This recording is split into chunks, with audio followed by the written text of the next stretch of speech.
The Book Essence Podcast, Ep.6, The 5 a.m. Club. Hey everyone, and welcome to The Deep Dive.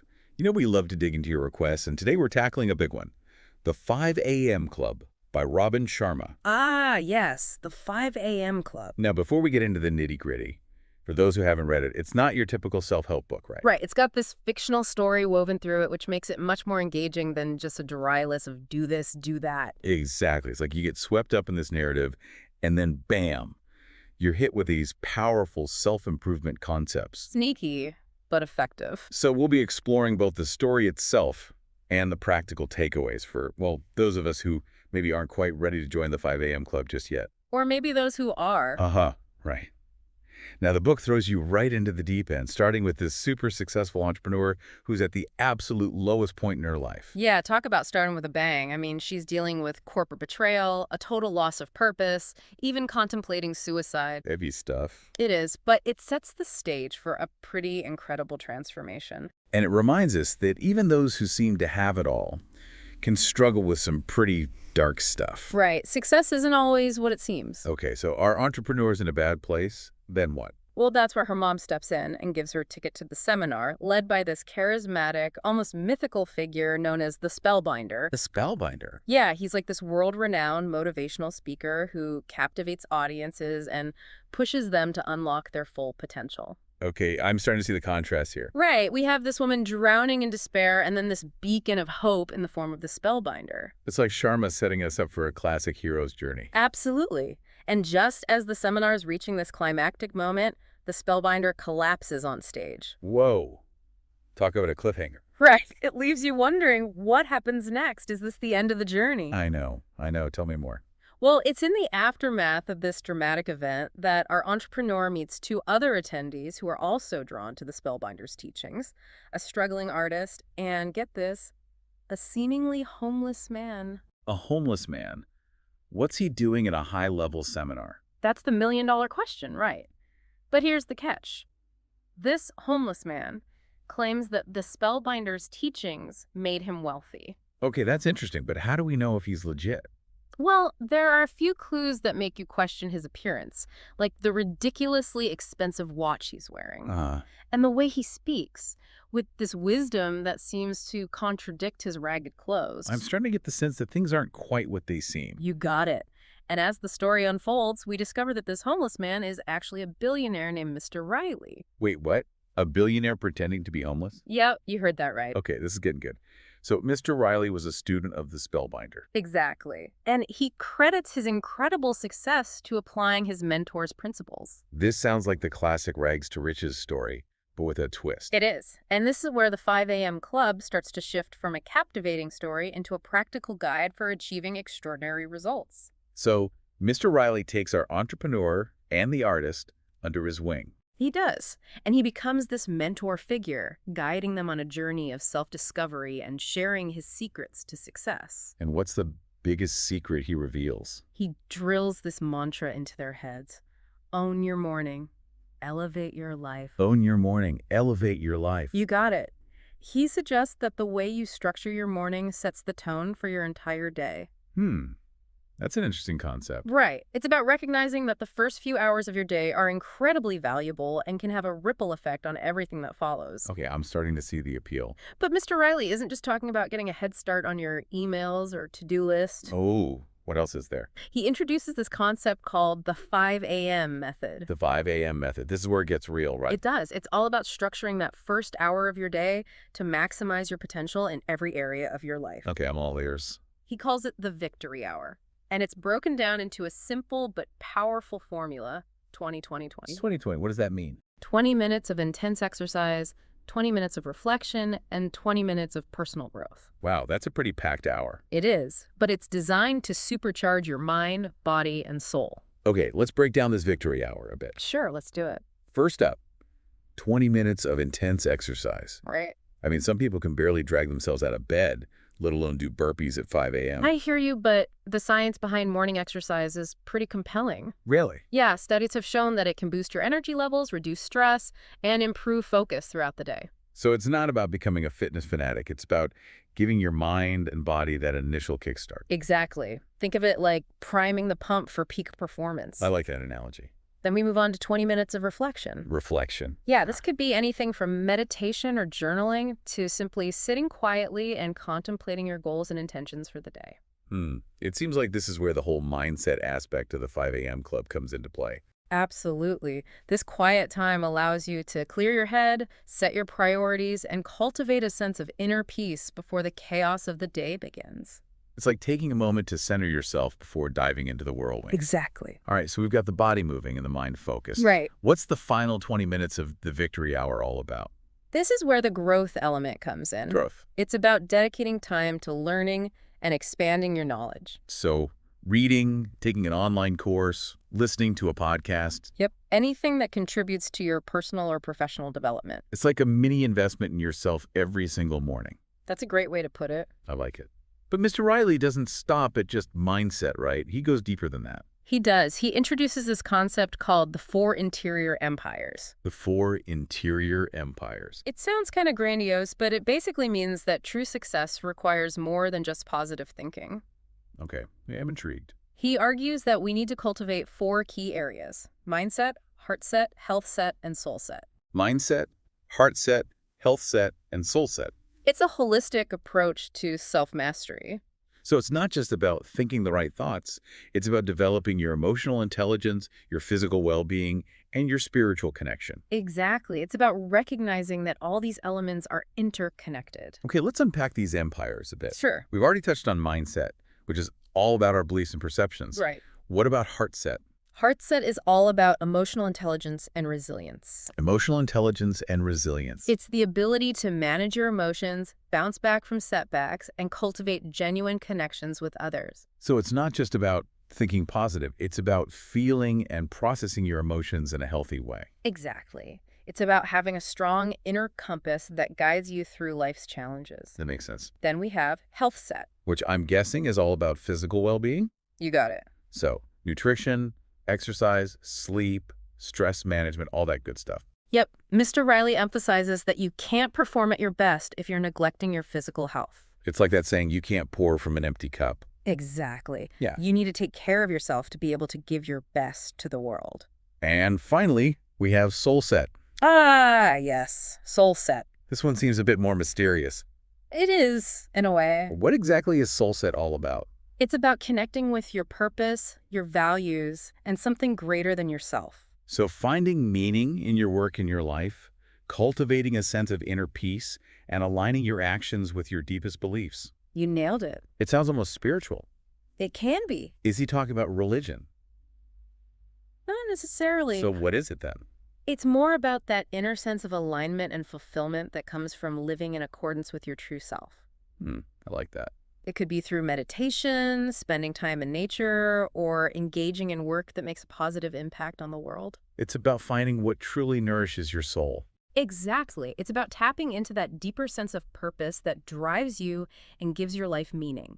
Now, building these 4 interior empires is a significant part of the 5 a.m. Club philosophy, but Mr. Riley also provides some really specific strategies for achieving what he calls world-class results. Okay, so we're talking about taking those big dreams and actually turning them into reality. I'm all ears. What are some of these strategies? Well, he introduces this concept called the 4 focuses of history makers. 4 focuses of history makers. Basically, the key habits and mindsets that separate high achievers from everyone else. All right, lay it on me. What are these 4 focuses? The first focus is capitalization IQ. Capitalization IQ. What's that all about? It's the idea that consistent effort and deliberate practice are more important than raw talent. So it's not about just being naturally gifted. It's about putting in the work and making the most of your abilities. Exactly. History makers are those who consistently invest in honing their skills and developing their potential. And this ties in nicely with what we were discussing earlier about the growth portion of the 20-20-20 formula. Absolutely. That daily commitment to learning and expanding your knowledge is a prime example of building your capitalization IQ. I see the connection. It's about recognizing that you're always a work in progress, always capable of growth and improvement. What's the second focus? The second focus is freedom from distraction. Freedom from distraction. Ooh, that's a tough one. It is, especially in today's world where we're bombarded with stimuli, notifications, and information overload. Seriously, it's like a never-ending battle for our attention. Right. But history makers are incredibly skilled at managing their attention and avoiding distractions that can derail their productivity. Okay, I need help with this one. Social media, emails, the constant pings and notifications, it's overwhelming. I hear you. It's something we all grapple with. So how do we achieve this freedom from distraction? Well, Mr. Riley offers some practical tips. Like what? One strategy he emphasizes is creating a tight bubble of total focus. A tight bubble of total focus. I like the sound of that. It's about designing your environment to minimize distractions. So turning off your notifications, silencing your phone, finding a dedicated workspace where you can truly concentrate. Exactly. It's like creating your own little productivity sanctuary. I love it. It's about being intentional with your space and your time. Okay, what's the third focus? The third focus is personal mastery practice. Personal mastery practice. This is all about prioritizing those daily habits and routines that enhance your well-being and performance. So things like exercise, healthy eating, meditation, getting enough sleep. You got it. It's about taking care of yourself both physically and mentally to ensure you're operating at your best. It ties back to the health set concept, right? Absolutely. It's about recognizing that you can't neglect your well-being if you want to achieve sustainable success. All right. Last but not least, what's the fourth focus of history makers? The fourth focus is day stacking. Day stacking. What's that?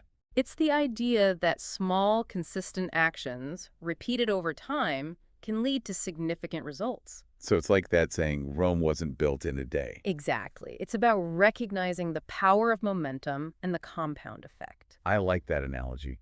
It reminds me of the importance of consistency and discipline, those seemingly boring qualities that are actually essential for achieving long-term success. You nailed it. Now, as you can imagine, implementing these four focuses requires a certain level of self-discipline and the ability to form new habits. Right. It's one thing to understand these concepts, but it's another thing to actually put them into practice. And that's where Mr. Riley introduces the habit installation protocol, The habit installation protocol. which explains how to make those positive changes stick. All right, this is where the rubber meets the road. Exactly. Tell me more about this protocol. It's based on the 66-day rule, which states that it takes roughly 66 days for a new habit to become automatic. 66 days, huh?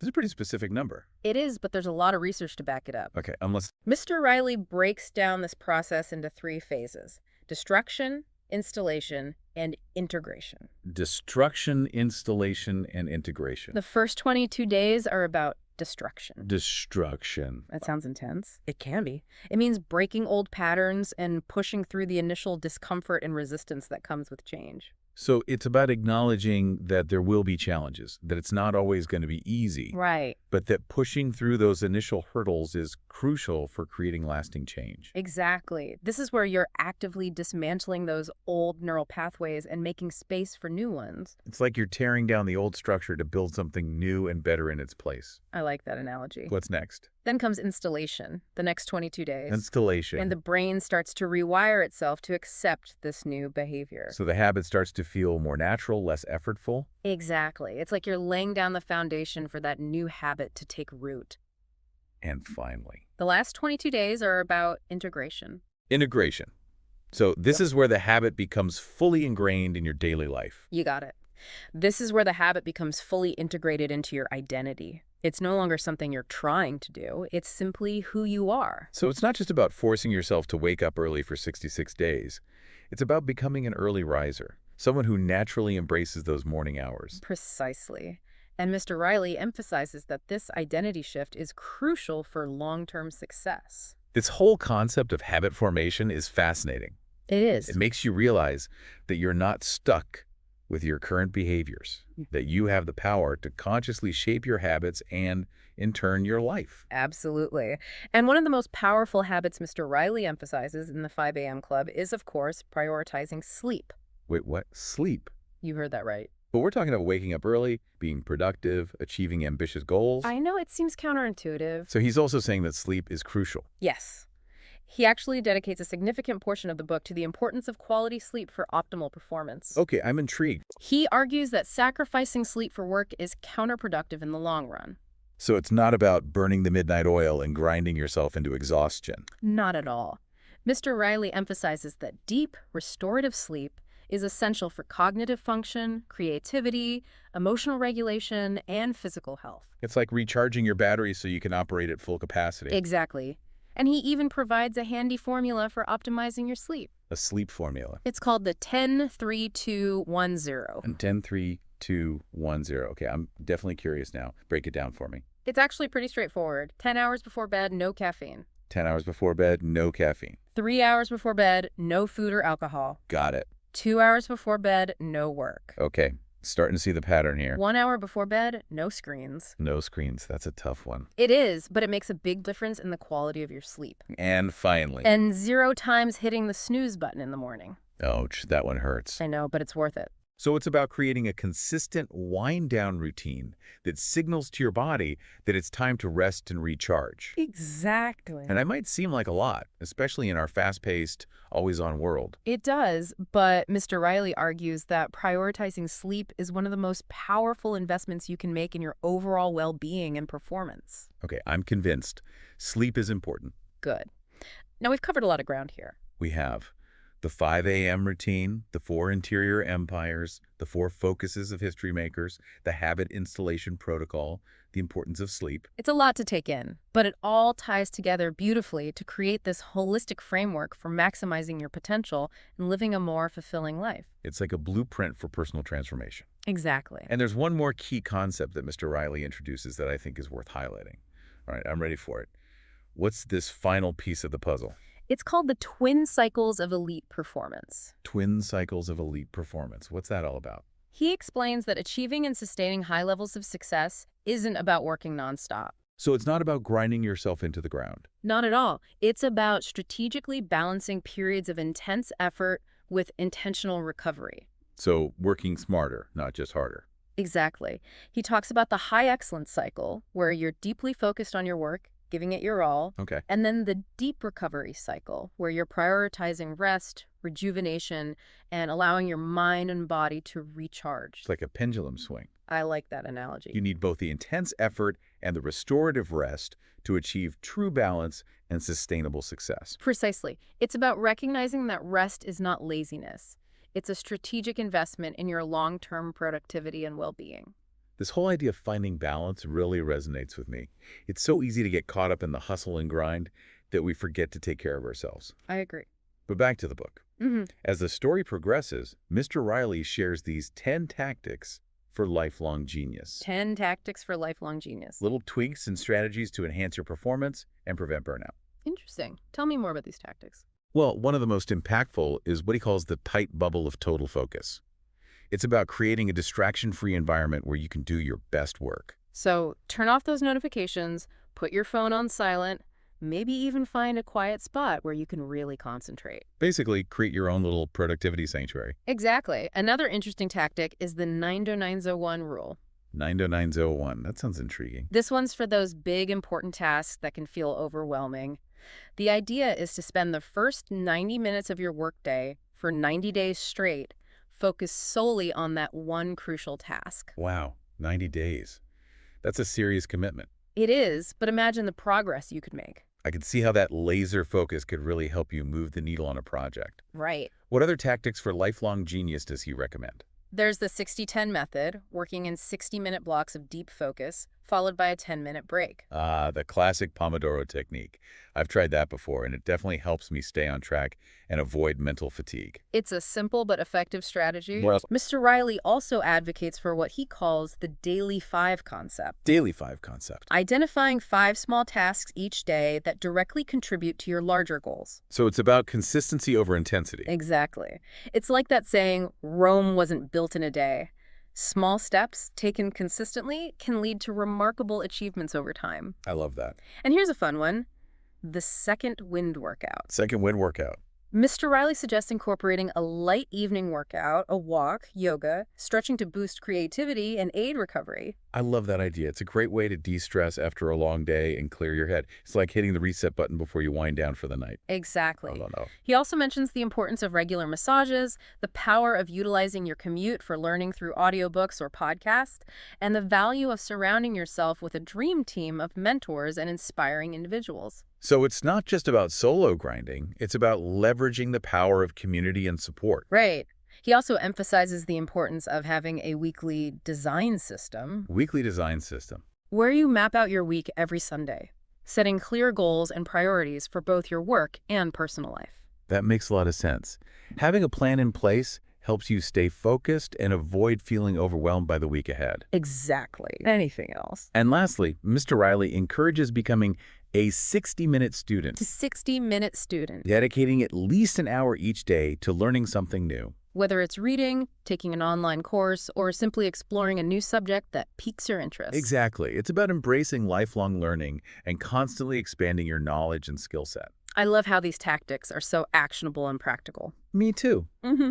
It's not just vague advice. It's a concrete roadmap for creating a more fulfilling and successful life. Okay, so Mr. Riley has shared all this wisdom with our entrepreneur and the artist. Right.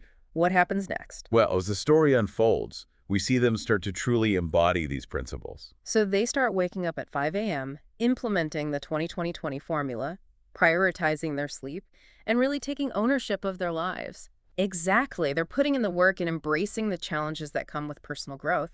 And what's the result of all this hard work and dedication? Mm-hmm. Do they achieve their dreams The book fast-forwards 5 years, and we get a glimpse into their lives. 5 years later? And the transformation is remarkable. Tell me everything.